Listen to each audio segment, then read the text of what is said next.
наших прославленных соотечественников, спортсменов, деятелей культуры, ученых, студентов, предпринимателей, независимо от их этнической принадлежности, за рубежом всегда называют казахами.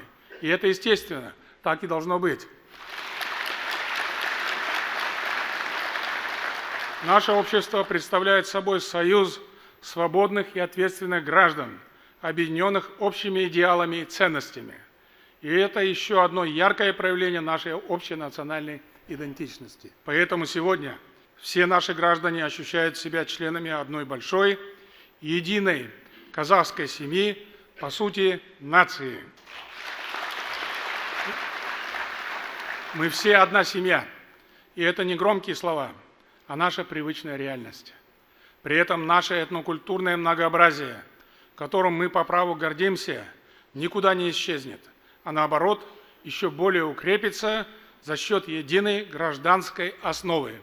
У нас сложился свой особый уклад жизни, в котором традиции разных культур сливаются в прочный сплав общенациональной идентичности.